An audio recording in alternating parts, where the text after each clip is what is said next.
La séance est ouverte. L'ordre du jour appelle les questions au gouvernement. La parole est à Monsieur Thierry Robert.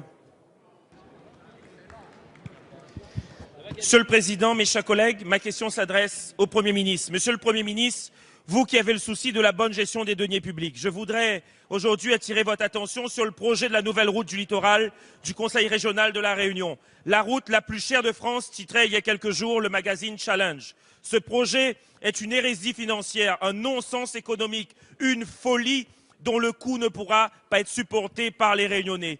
Le coût de ce projet, sans un vrai raccordement à la ville de Saint-Denis, est déjà de 1,6 milliard d'euros, dont 780 millions financés par l'État.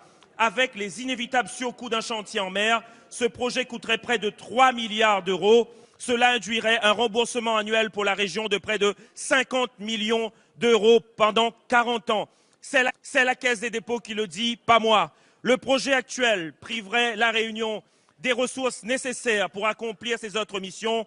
Par ailleurs, aucun autre mode de transport qui préserverait l'environnement ne pourrait être envisagé et la Réunion se verrait condamnée au tout-voiture. Oui, la route du littoral doit être sécurisée, c'est impératif, mais des options plus indiquées financièrement doivent être envisagées.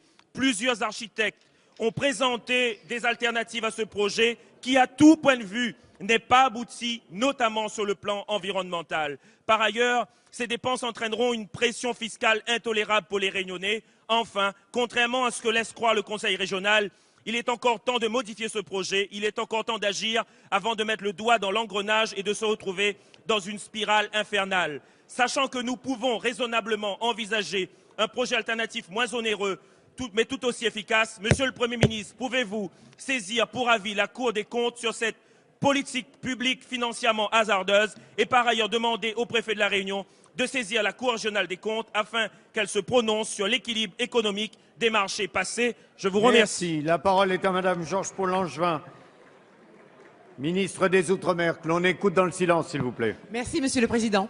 Mesdames et Messieurs les députés, et Monsieur le député Thierry Robert, vous nous interrogez sur la question de la route du littoral à la Réunion.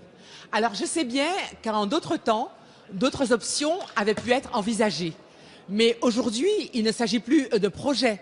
C'est déjà un chantier et c'est déjà largement engagé.